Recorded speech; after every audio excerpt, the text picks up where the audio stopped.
ఈరోజు మనం fifth క్లాస్లోని fourth lesson జయ గీతంలో సంబంధించి గ్రామర్ని తెలుసుకుందామండి. ఇక్కడ మనకి ఇవి చేయండిలో చదవడం వ్యక్తపరచడం అనేటువంటి అంశం కింద గేయం ఆధారంగా ప్రాస పదాలను గుర్తించండి, రాయండి అని ఇచ్చారు. గేయం ఆధారంగా ప్రాస పదాలు మందార, భాస్కర, శోధించి, అధిగమించి, పుట్టి, పెట్టి ఇలాంటివన్నీ కూడాను ప్రాసాక్షర పదాలు అన్నమాట. నెక్స్ట్ కింది సంభాషణను చదవండి. కింది సంభాషణను చదవండి. ఇక్కడ సంభాషణ ఇచ్చాడండి, ఒకసారి చూద్దాం. మోహన్కి ఉపాధ్యాయుడికి అమ్మకి మధ్య జరిగినటువంటి సంభాషణ. మోహన్ అన్నాడు, నమస్కారం గురువుగారు. దానికి ఉపాధ్యాయుడు, నమస్కారం, ఎవరు? మోహన్, నేను గురువుగారు, మీ శిష్యుడు మోహన్ని. ఉపాధ్యాయుడు, మోహన్ ఎంత పెద్దవాడివయ్యావు, ఎప్పుడో చిన్నప్పుడు చూశాను, గుర్తుపట్టలేకపోయాను, ఇప్పుడేం చేస్తున్నావు అని అడిగాడు. అమ్మ, అయ్యా, మీ చలవ వల్ల మోహన్ చదువుకొని బడిపంతులైనాడు. రేపే బడిలో చేరాలి, మీ దగ్గర ఆశీర్వాదం తీసుకుందామని వచ్చాం అని చెప్పని మోహన్ వాళ్ళ అమ్మ అంది. ఎవరితో అంది? ఉపాధ్యాయుడితో అందనమాట. దానికి ఉపాధ్యాయుడు ఇలా అంటున్నాడు, నా చదువేముంది, నీ బిడ్డను చదివించావు, అందుకే ప్రయోజకుడయ్యాడు అని ఉపాధ్యాయుడు అన్నాడు. అమ్మ,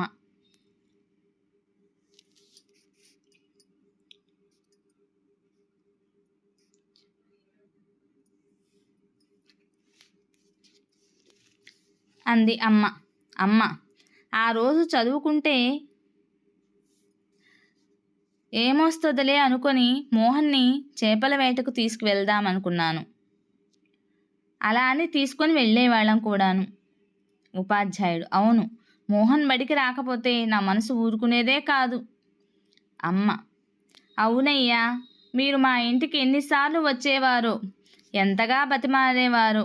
నేను బడికి పంపేదాన్ని కాదు, పైగా విసుక్కునేదాన్ని మిమ్మల్ని. నా మనసు మార్చి మరీ బడికి పంపేలా చేశారు. మీరు లేకుంటే నా బిడ్డ ఎందుకు పనికిరాని వాడ అయిపోయేవాడేమో అని అమ్మ ఉపాధ్యాయుడితో అంటుంది. మోహన్, అవును గురువుగారు, ఆ రోజు మీరు చేసిన పని వల్ల నా జీవితం మారిపోయింది. నాలాగా బడి మానేసిన పిల్లలు ఎంతోమంది ఉన్నారు. నేను కూడా అలాంటి పిల్లల కోసం పనిచేస్తాను, నన్ను ఆశీర్వదించండి అని మోహన్ ఉపాధ్యాయులతో అంటున్నటువంటి వాక్యాలు. ఉపాధ్యాయుడు, నాకు చాలా గర్వంగా ఉంది మోహన్, నీ ఆశయం చాలా గొప్పది. మిగిలిన పిల్లలకు కూడా నువ్వు ప్రేరణ కావాలి. నీకు శుభం కలుగుగాక, వెళ్ళిరా నాయనా అని ఉపాధ్యాయుడు మోహన్ని ఆశీర్వదించినటువంటి సంభాషణ. ఇక విద్యార్థుల చేత పూర్తి సంభాషణను పాత్రోచితంగా చదివించడం అనేది ఈ సంభాషణ యొక్క ముఖ్య ఉద్దేశము. నెక్స్ట్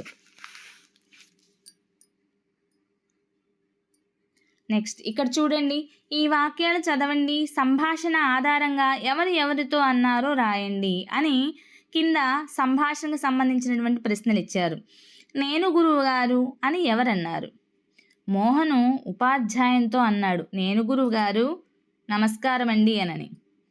చేపల వేటకు తీసుకువెళ్ళే వాళ్ళం అని ఎవరన్నారు? అమ్మ ఉపాధ్యాయునితో అంది. మీరు గనక మా ఇంటికి రాకపోయినట్లయితే, మమ్మల్ని అంతగా ఉండకపోయినట్లయితే కనుక మా బాబుని ఇట్లా చేపల వేటకు తీసుకెళ్లే వాళ్ళం కదా అనని అమ్మ ఉపాధ్యాయునితో అంది. గుర్తుపట్టలేకపోయాను అని ఎవరన్నారు? ఉపాధ్యాయుడు మోహన్తో అన్నాడు. మా ఇంటికి ఎన్నిసార్లు వచ్చేవారో అని ఎవరన్నారంటే అమ్మ ఉపాధ్యాయునితో అంది. మోహన్ని చదువుకోవడానికి స్కూల్కి తీసుకెళ్ళటం కోసం ఉపాధ్యాయుడు మోహన్ వాళ్ళ ఇంటికి చాలాసార్లు వెళ్ళేవాడట. మిగిలిన పిల్లలకు కూడా నువ్వే ప్రేరణ కావాలి అని ఎవరితో అన్నారు? ఉపాధ్యాయుడు మోహన్తో అన్నాడు. మోహన్, నువ్వు ఇప్పుడు చదివి ఎలా ఉపాధ్యాయుడు అయ్యావో అలానే మిగిలిన పిల్లలు కూడా నిన్ను చూసి నేర్చుకొని వాళ్ళు కూడా నీలాగా ప్రేరణ పొంది మంచి ఉపాధ్యాయులాగా మంచి చదువుకొని మంచిగా 10 మందిలో పేరు తెచ్చుకోవాలి అని చెప్పని ఉపాధ్యాయుడు మోహన్ని ఆశీర్వదించారనమాట. ఇక నెక్స్ట్ ఇక్కడ కింద కవిత చదవండి, ప్రశ్నలకు జవాబులు రాయండి అని ఇచ్చాడు. కవితను చదువుదాం. విద్య కొరకు కదలిరా ఆత్మగౌరవంతో కఠిన దీక్షతో, జ్ఞాన సంపదలు సేకరించుకో విద్య లేనిదే జీవితం వృధా, ఆనందం జీవితం విద్యతోనే కదా, సోమరిగా గడపవద్దు విద్య కొరకు కదులు ముందు, మన బిడ్డలను చదివిద్దాం బ్రతుకు చక్కదిద్దుకుందాం, సువర్ణావకాశం ఒకటి నీ ముందున్నది తెలుసుకో విద్య కొరకు కదలిరా. ఇది కవిత. ఈ కవిత ఇప్పుడు మనము ఇక్కడ ఉన్నటువంటి ప్రశ్నలకు జవాబుల్ని ఇద్దాం ఈ కవిత ద్వారా. మనం జ్ఞాన సంపదను ఎలా సేకరించుకోవాలి? ఆత్మగౌరవంతో. ఇక్కడ ఇచ్చాడు కదా విద్య కొరకు కదిలిరా ఆత్మగౌరవంతో అని. ఆత్మగౌరవంతో కఠిన దీక్షతో మనం జ్ఞాన సంపదను సేకరించుకోవాలి. నెక్స్ట్, మనం ఏ విధంగా గడపకూడదు? మనం సోమరిగా గడపకూడదు. నెక్స్ట్, సువర్ణావకాశం అంటే ఏంటి? బ్రతుకు చక్కదిద్దుకోవడానికి చదువుకోవడమే సువర్ణావకాశం. నెక్స్ట్, ఈ కవిత దేని గురించి చెబుతున్నది? చదువు గొప్పదనాన్ని గురించి చెబుతున్నది. చదువుకోవటం వల్ల కలిగే లాభాలను గురించి చెబుతున్నది. సో తర్వాత చూడండి, గేయం చదివారు కదా, ఇప్పుడు కింద పదాలకు అర్థాలను జతపరచండి అని ఇచ్చారు. ఇక్కడ సంవిధానం అనుంది. సంవిధానం అంటే ఏంది? రాజ్యాంగం. సంవిధానం అంటే రాజ్యాంగం. తథాగతుడు. తథాగతుడు అంటే బుద్ధుడు. వేదాంతము. వేదాంతము అంటే ఉపనిషత్తులు. అలానే యోద్ధ అంటే ఏంటి? యోధ. యోధ అంటే వీరుడు. అలానే సూరి. సూరి అంటే పండితుడు అని అర్థం అన్నమాట. నెక్స్ట్, మనకి కింది పదాలను చదవండి, అలానే ఆ పదాలకు తగినటువంటి సొంత వాక్యాలను రాయండి అని ఇచ్చారు. ఇక్కడ మనం చూద్దాం. సూర్యుడు అని ఇచ్చాడు. సూర్యుడు అంటే సూర్యుడు ఆరోగ్యానికి ప్రదాత. అలానే భారతదేశము. భారతదేశము ధర్మభూమి మరియు కర్మభూమి. జగతి. జగతి ధర్మంతో నడుస్తుంది, నడిపిస్తుంది. భూమి. భరించే గుణం కలది భూమి, లేదా భూమికి ఓర్పు ఎక్కువ అని కూడా మనము సొంత వాక్యంగా రాసుకోవచ్చు. ఇక పంకం. పంకం నుండి పంకజం పుడుతుంది. అంటే పంకం అంటే ఏంటి? బురద. బురద నుండి పంకజం అంటే ఏంది? పద్మం పుడుతుంది అనమాట. అంతే కదా, బురద నుంచే కదా పద్మం పుట్టేది. అలా అనమాట. పంకం అంటే బురద, పంకజం అంటే పద్మం. పంకం నుండి పద్మజం పుడుతుంది అంటే పంకజం పుడుతుంది అని అర్థం అనమాట. నెక్స్ట్, వేదాంతం. వేదాంతం ఎప్పటికీ రహస్యమైనదే, లేదంటే అర్థమయ్యి అర్థం కాకుండా ఉండేదే వేదాంతం అని కూడా చెప్పుకోవచ్చు. ఇక మ్రోళ్ళు మోదు. నీరు పోస్తే మోడు చివురిస్తుంది, చదువుకుంటే బ్రతుకు చివురిస్తుంది. ఈ రెండిట్లో ఏదైనా రాసుకోవచ్చు సొంత వాక్యంగా. లేదు మన సొంతగా ఇంకేదైనా రాయాలి అనుకున్నా కూడా రాసుకోవచ్చు. అంత్య. తెలుగు పదాలకు అచ్చు, అంత్యము. ఇవన్నీ కూడాను సొంత వాక్యాలకు సంబంధించినటువంటి పదాన్ని చదువుకొని వాటి ద్వారా సొంత వాక్యాల్ని రాయడం. నెక్స్ట్, ఇక్కడ స్వీయ రచన అనే అంశం కింద కొన్ని ప్రశ్నలు ఇచ్చాడు, చూద్దాము. ఎలా బ్రతకడం గొప్ప విషయము అని అంబేద్కర్ చెప్పాడు. అంబేద్కర్ చెప్పాడు కదా ఇక్కడ పాట ద్వారా. పాట ఆల్రెడీ విద్యార్థులు పాడారు. అంబేద్కరు ఎలా బతకడం గొప్ప విషయం అని చెప్పారంటే, మనిషిగా బతకడమే గొప్ప విషయమని అంబేద్కర్ చెప్పాడు. మనిషిగా బతకడమే గొప్ప విషయమని అంబేద్కర్ చెప్పాడు. మీ తరగతి గదిలో చదువులో వెనుకబడిన విద్యార్థికి నీవు ఏ విధంగా సహాయం చేస్తావు? ఇది సొంత మాటల్లో నువ్వు ఎలా రాయాలి? పాఠంలో అర్థం కాని విషయాన్ని మళ్ళీ తనకు అర్థమైన రీతిలో చెప్తాను. చదివే విధానం నేర్పిస్తాను. చక్కని దస్తూరి నేర్పిస్తాను. దస్తూరి అంటే వ్రాత నేర్పిస్తాను. చదివిన దాన్ని ధారణ చేయిస్తాను. 1, 2 సార్లు చూసి మరియు చూడకుండా రాయిస్తాను. అప్పచెప్పించుకుంటాను. అన్ని విధాల ఆ వెనకబడినటువంటి విద్యార్థికి మంచి మార్కులు వచ్చేలా సహకరిస్తాను. నెక్స్ట్, భవిష్యత్తులో నీవు ఏమవ్వాలనుకుంటున్నావు? దానికి నీవేం చేస్తావు? భవిష్యత్తులో నేను మంచి ఉపాధ్యాయుని అవుదామనుకుంటున్నాను. అందుకు నేను ఇప్పటి నుంచే శ్రమిస్తున్నాను. ఎంతో జ్ఞానాన్ని పొందడానికి ఎన్నో గ్రంథాలు చదువుతున్నాను.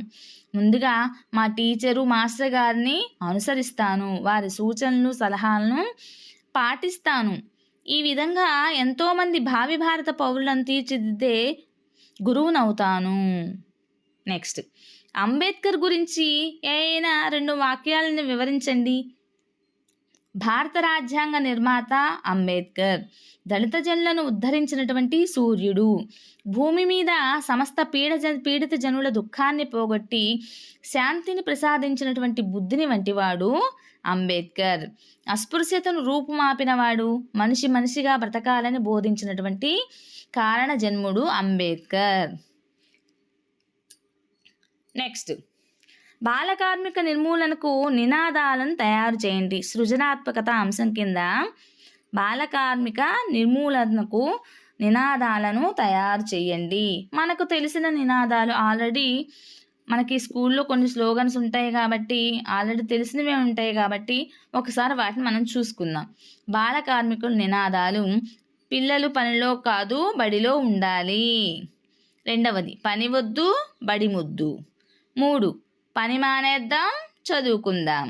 4, బాల కార్మిక వ్యవస్థ నిర్మూలిద్దాం, బాల మేధావులను తయారు చేద్దాం. 5, పిల్లల చేతికి పనిముట్లు వద్దు, కలం పుస్తకం వద్దు. 6, తోటకు పూలు అందం, పిల్లలకు చదువందం. ఇలాంటివన్నీ కూడాను బాల కార్మిక నిర్మూలనకు నినాదాలన్నమాట. నెక్స్ట్, ఇక్కడ ప్రశంస అనేటువంటి అంశం కింద బాలు వాళ్ళ పక్కింట్లో ఒక ముసలమ్మ ఉంది. ఆమె ఒకరోజు జ్వరంతో లేవలేక మూలుగుతూ ఉంది. విషయం తెలుసుకున్నటువంటి బాలు వాళ్ళ నాన్న సహాయంతో ఆమెను ప్రభుత్వ ఆసుపత్రికి తీసుకువెళ్ళాడు.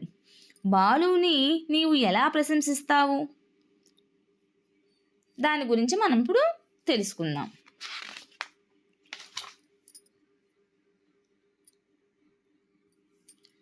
బాలు, నిన్ను నేను అభినందిస్తున్నాను. నిన్న నువ్వు ఎంతో గొప్ప పని చేశావు తెలుసా? మీ పక్కింట్లో ముసలమ్మను నాన్నగారి సహాయంతో ఆసుపత్రికి తీసుకెళ్ళావట కదా. ఆమెకు జ్వరం తగ్గేలా చేశావట. నువ్వు చేసిన పనికి మా అందరికీ స్ఫూర్తిదాయకం.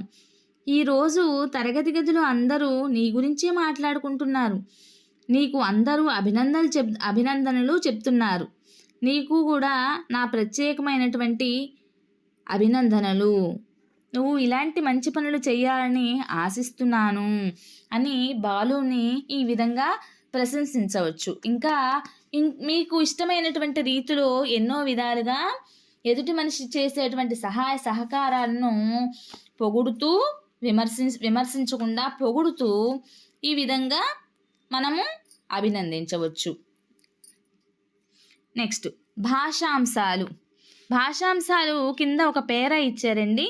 ఆ పేరా ప్రకారము ఆ పేరా కింద కొన్ని ఇచ్చినటువంటి పదాల కింద గీతలను ఇచ్చారు, గమనిద్దాము. అవి వేటికి చెందినవి అనేది మనం ఇప్పుడు చదవడం ద్వారా తెలుసుకుందాము.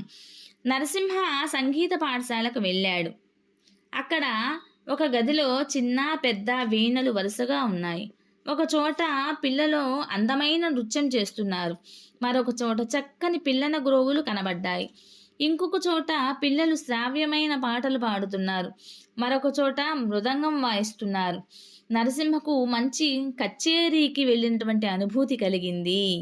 ఈ పేరాలో కొన్ని అండర్లైన్ వర్డ్స్ ఉన్నాయండి, చూద్దాం. పై పేరాలో గీతలు గీసిన పదాలు నామవాచక గుణాలను తెలియజేసే పదాలు. నామవాచక గుణాలని తెలియజేసేటువంటి పదాలు. ఇలా నామవాచక గుణాలను తెలిపే పదాలని విశేషణాలు అని అంటారు. ఇలా నామవాచక గుణాలను తెలిపే పదాలని విశేషణాలు అంటారు. అవన్నీ కూడాను సంగీత, చిన్న, పెద్ద, అందమైన, చక్కని, శ్రావ్యమైన, మంచి, అనుభూతి, ఇవన్నీ కూడాను విశేషణ పదాలు. నెక్స్ట్, ఈ క్రింది వాక్యాలను చదవండి, సరైన విశేషణాలు రాయండి. ఇక్కడ బ్రాకెట్లో కొన్ని ఇచ్చాడు చూడండి. ప్రాచీన, నల్లని, ఎర్రని, కొత్త, శ్రావ్యమైన. కింద బిట్స్ ఇచ్చాడు చూద్దాం. రాము డాష్ చొక్కా తొడుక్కున్నాడు. పైన ఇచ్చిన వాటిలో ఏది కరెక్ట్ అయిన ఆన్సరో చూసుకొని అది విశేషణ పదం అవునా కాదా అన్నది ఎంచుకొని రాసుకోవాలి. ఇవన్నీ కూడా విశేషణమైన పదాలే, విశేషణాలు. రాము ఎర్రని చొక్కా తొడుక్కున్నాడు. ఆకాశం నల్లని మబ్బులతో ఉంది. జయంతి కొత్త కలం కొన్నది. తోలుబొమ్మలాట ప్రాచీన కళారూపం. స్వర్ణ శ్రావ్యమైన పాట పాడుతుంది. నెక్స్ట్, ఇక్కడ క్రింది పేరాను చదవండి, గీత గీసిన పదాలను గమనించండి. అమల ఉదయం నిద్ర లేచింది. కాలకృత్యాలు తీర్చుకుంది. రాత్రి మిగిలిపోయిన ఇంటి పని పూర్తి చేసింది. అమ్మను అన్నం పెట్టమని అడిగింది. భోజనం చేసింది. పుస్తకాలు సర్దుకుంది. బడికి వెళ్ళిపోయింది. పై పేరాలో గీత గీసిన పదాలు పనులకు తెలిపేవి. ఇటువంటి పదాలను క్రియలు అంటారు. ఈ క్రింది వాక్యాలను చదివి ఖాళీలను సరి అయిన క్రియతో పూజించండి. చూడండి. లేచింది, అది పని. తీర్చుకుంది, పని. చేసింది, పని. సర్దుకుంది, పని. వెళ్ళింది, పని. ఇలా పనికి సంబంధించినటువంటి అన్నీ కూడాను క్రియలుగా మనము చెప్పుకుంటాం అన్నమాట. కింద చూడండి. తాతయ్య కథ డాష్. తాతయ్య కథ చెప్పాడు. చెప్పడం అనేది కూడా క్రియకి సంబంధించింది. పనులను తెలిపేవన్నీ కూడాను క్రియలే. కాబట్టి ఇక్కడ చెప్పడం అన్నది పని కదా, కాబట్టి ఇది క్రియ. అనూష పుస్తకం డాష్. అనూష పుస్తకం చదువుతున్నది. అలానే నెక్స్ట్ చూడండి. పుస్తకం బల్లపై డాష్. పుస్తకం బల్లపై ఉన్నది. ఏనుగు చెరుకు గడ డాష్. ఏనుగు చెరుకు గడ తిన్నది. రవి చిత్రాలు డాష్. రవి చిత్రాలు గీశాడు. నెక్స్ట్, క్రింది వాక్యాలు చదవండి. క్రియాపదానికి ముందు కూడా కొన్ని విశేషాలు వస్తాయి. వాటిని క్రియా విశేషణాలు అంటారు. ఉదాహరణకు రాము